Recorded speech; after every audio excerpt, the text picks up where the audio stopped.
Okay, so we've looked at these brackets now. Now we're going to date them. We're going to try to date them. And now we know that kerosene wasn't even invented until, or discovered, or they knew about kerosene before 1860, but the first well wasn't drilled until 1859, and they learned how to refine petroleum oil in 1860 and produce kerosene, which was a big driving factor in the second industrial revolution in America. So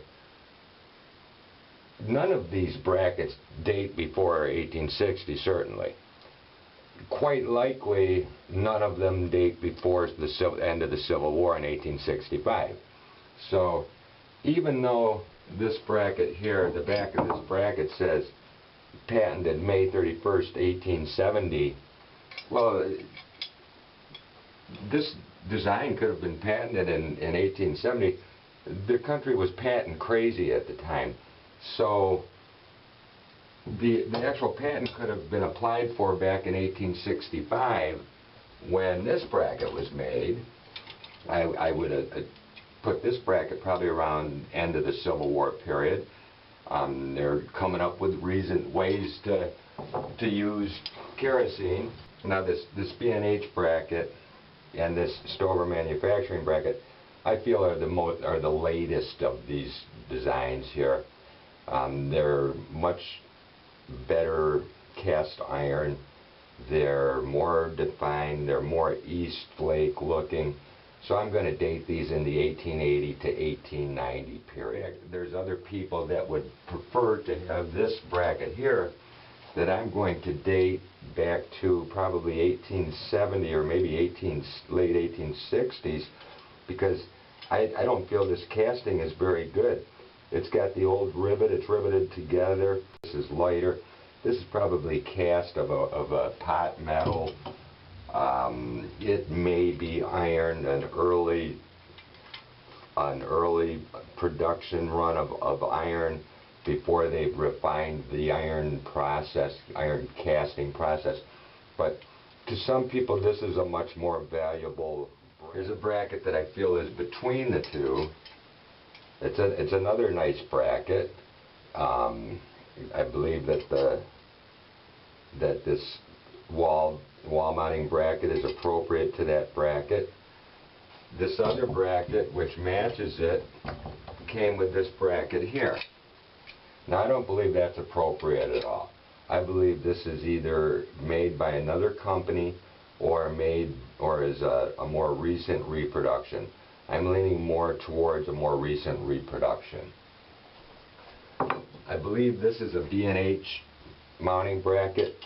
It fits pretty doggone good on that. There'd be nothing wrong with using that bracket for that.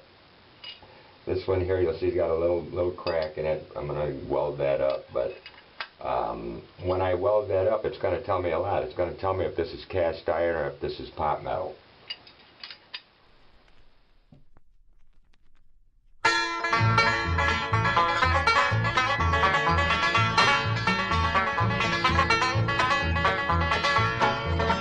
Well, 20 cents cotton and a 90-cent meat. How in the world does poor folks eat? Shoes up high and the cotton down low. How in the world would raise the dough? Soles wore out and the shoes run down. An old slouch hat with a hole in the crown. Back's nearly broken and the fingers all sore. Cotton gone down every rise and more. Well, 20 cents cotton, $25 paint. Now who in the world's got a change?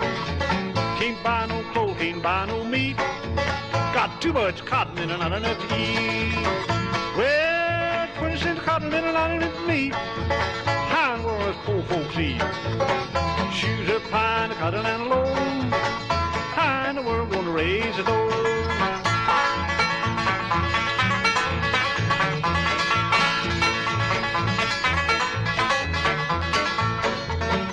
Well, 20 cents cotton and a carload of tacks.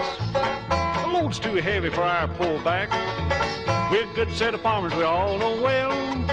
But there's something wrong as sure as well. We all work hard, we groan and sweat, but we never make enough to pay our debt. Fish quit fighting and the rabbits run the fast.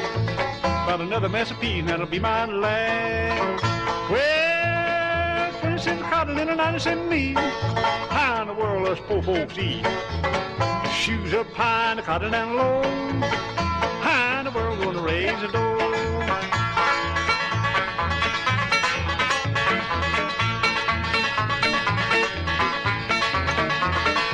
Keep right up 5 and you're headed for Broadway. Well, you grab up your hogs and take 'em into town. All you get's 12 or 15 cents a pound. But the very next day, you have to buy it back. 90 cents a pound in a paper sack. No meat in the smokehouse, no chicken in the yard. Cows gone dry and I'm plumb out of lard. Well, no use talking any man's beef. 20 cent cotton and 90 cent meat.